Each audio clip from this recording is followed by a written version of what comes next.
Good evening. This is the Elliott wave update for the S&P 500 for Monday, July 25th, 2022. Basically an inside day in the markets today. We did see a fair representation from both the buy side and the sell side. So the market had some decent moves, and many of them were early.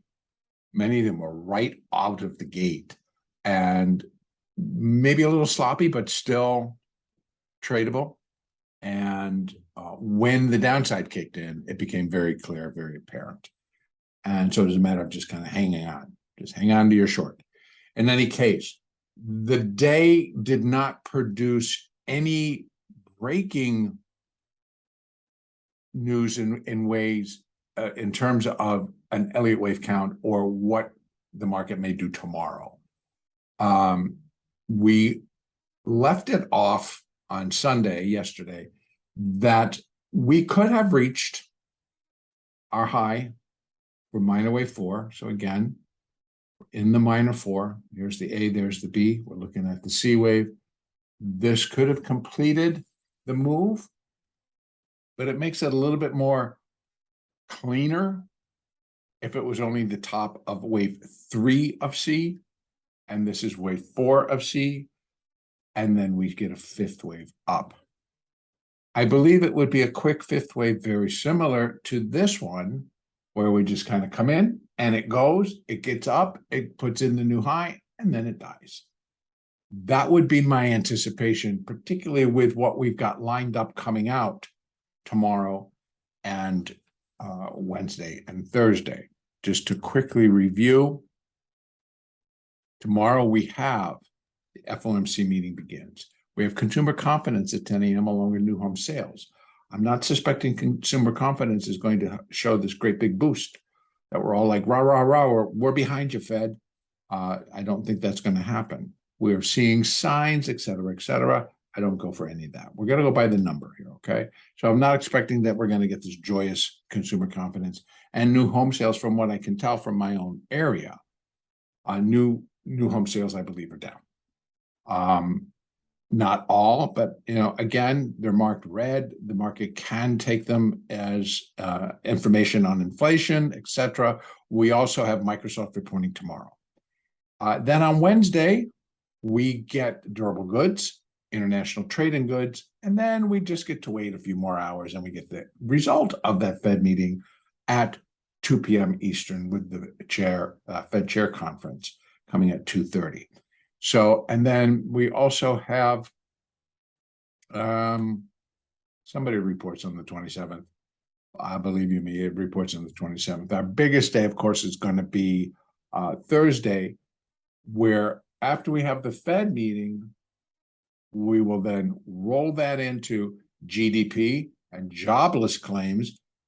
Those two will fit, and whether it'll drive it lower again, because maybe this wasn't enough, who knows?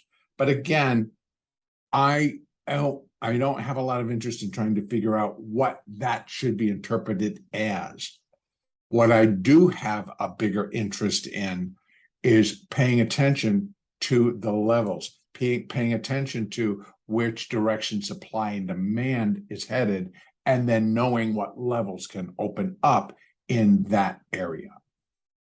And so that's what I'm going to think becomes more important in terms for trading, because we're just attempting to go along for the ride. And when it's real choppy, it's not a fun ride. It's more of a let's stay out type of a ride.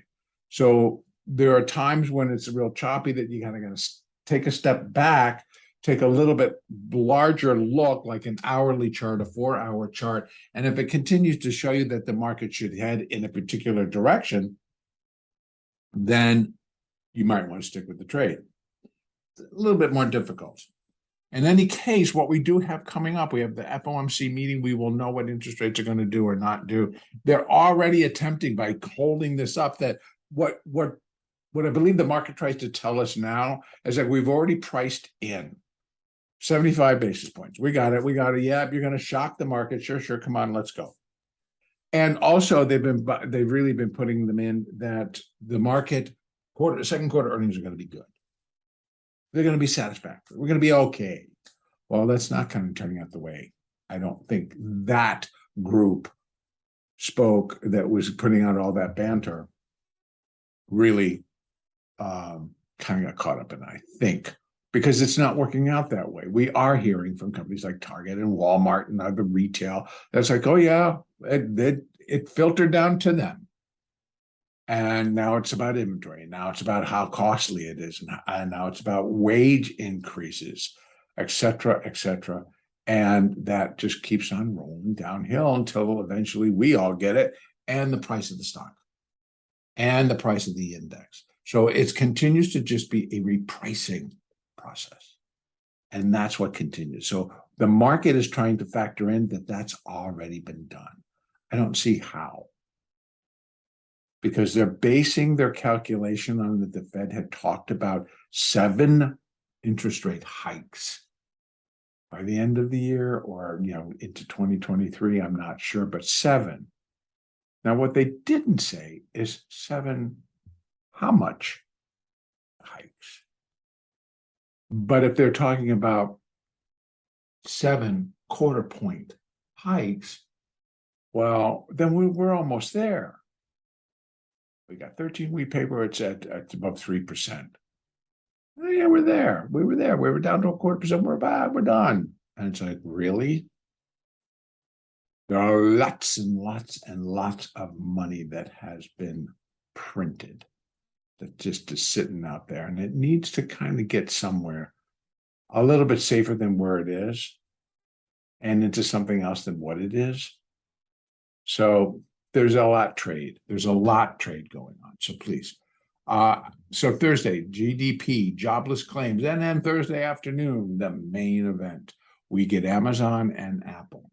And both, I would imagine Amazon's got a lot to show, because they actually, were pretty honest in the first quarter, took a loss, reported a almost $6.8 billion loss or something in that neighborhood.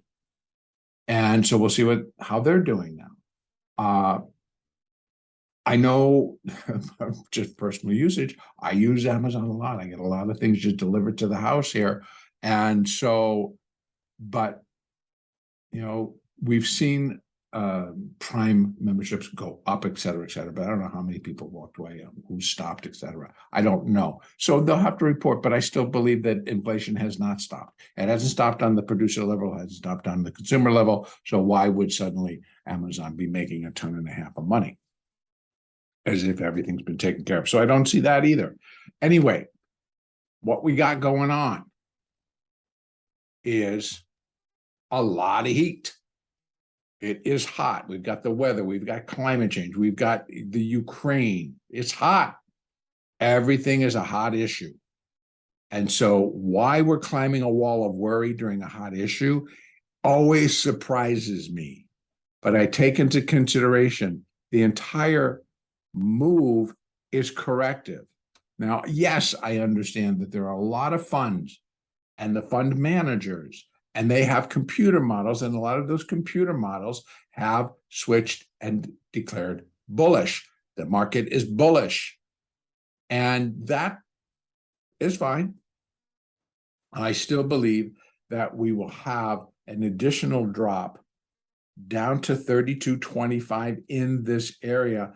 And again, once I have a top in for wave 4, I will then put in one more layer that will show us downside. These are just retracements within. This is how high the market can go. So let's start there.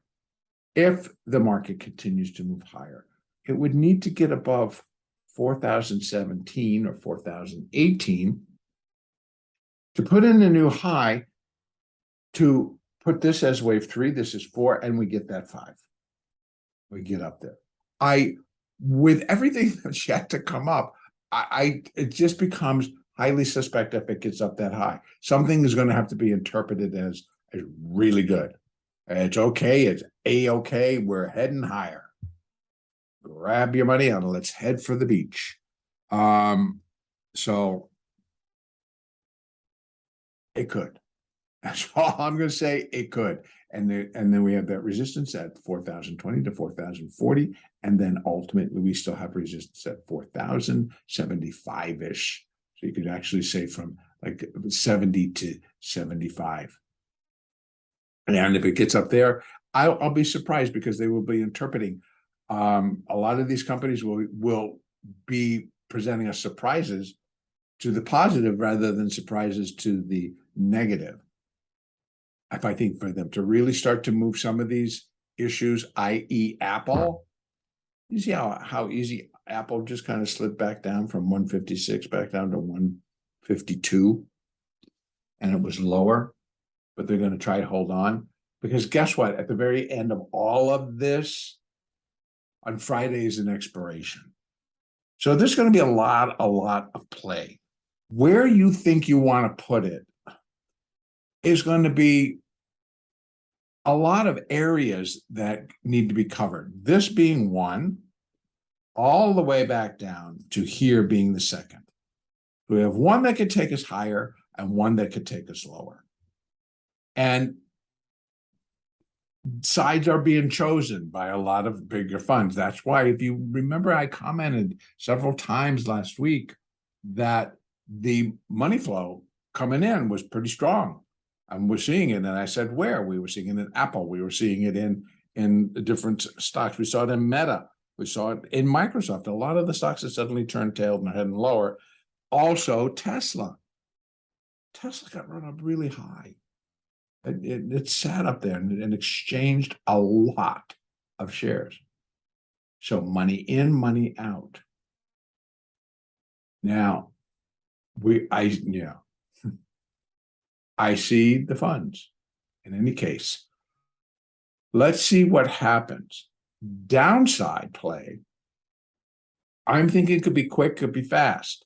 If this is going to be minor 4, I'm looking for a minor 5th wave. Now, I'm looking for that minor 5th wave to complete. I'm going to pull this open just for a second. The intermediate wave C, I'm looking for it to come down to here. I'm going to fill a lot of that in, and I'll do it before I even get off the screen. We'll give an estimate. But coming down into here, finish the intermediate C wave. That in turn puts in the primary A wave. That in turn suggests that we move in and we will trade within the confines of a primary B wave counter trend rally. We'll rally, and it's likely going to be 2 months, 3 months, 4 months. Possibly we could carry this, if we can get it going by the beginning of August, then I'm looking August, September into October should be definitely nice trading months. There might be periods where it'll just kind of slow down again and we won't get very far, but that's a B wave. But I think we'll have good periods, because right now the hunger to buy and to have these positions and say, see how I did it, I got in and I made so much money. Yeah, but that I think is out there and people want to see it. And so whatever happens, a lot of funds calling it, we're not bullish, and they have reallocated funds. Well, I don't know if a stop will get triggered. I don't know if just a trigger will come up that will turn it back to bearish as we get down into here. But if they don't, then I do believe that if they sit still with it, will come down and we will come back up. And the B wave, I would pretty much not guarantee, but heavily weigh in that direction. We'll get ourselves back above 4,000. The B wave will also be an ABC affair. But we're going to see how that comes into fruition, how it forms. Because once again, even though ABC on an intermediate degree, that produced the primary wave A, it's also going to be an intermediate degree ABC that's going to produce the primary B wave. So we get a lot. And because this is going to be considered flat, we could run up and get dang close to 4,800. No, seriously. And it's going to be wild if they do it, but it's out there. And I'm not saying that's what's going to happen. I'm saying if I get down to here, we get a B wave. And the B waves, when you study Elliott, come in different formations. One of them being that it can move to a new all-time high in this case, and still be corrective and still drop down pretty hard, very hard in an primary C wave. So we have primary A, and it brings us down here, and then a primary B happens to get us back and above, and we label it primary wave B. Then we have a primary C wave taking us all the way back, and then some, and then some. So hopefully a little bit later on, maybe even over the weekend, I'll try to put together a little bit more lengthy and discuss more detail on terms of the buildup, getting up in there and how long it's going to take. So we're talking several months in this B wave, folks. So first, let's get through the A wave. If we get this, and this is the top right there, and let me go this way. All right, so if I put on, yep, I can do it. I'm going to put on some from the top of wave 2 to the bottom of wave 3 to the top. I'm calling the top of wave 4 at yesterday's high. I'll stick it right there and then go take a quick peek. And it actually was 1625. All right, so let me go right here, edit the properties, and say 1625. 16.25. Okay. All right, so I'm going to leave it right there. So what we're looking for on downside, and let me take out this other. Not going to let me. Okay. I got 2 of them running here, and not the retracements. I want the other one out. I'll have to leave them. I'm sorry, folks. This one, maybe not. Yeah, this one I can get rid of. All right, so this one is to the downside. If we have, and this is wave 4, here is what we're living. And we have now a zone, actually the zone's building up here. The zone is building a little bit above this. The zone is building at 34.82 down to 33.36. But again, if wave 5 is going to be equal to wave 3, then we're looking at 31.51, and that puts us back. So it's a bigger zone, but it runs from 34.82 down to 31.51, and it's all going to be dependent upon the wave count itself, the internal wave count of a minor 5th wave, which should have 5 waves in and of itself. So could be fun. And that would be what I am expecting there. But again, I need to leave open the potential for the other side to come in and finish this C wave.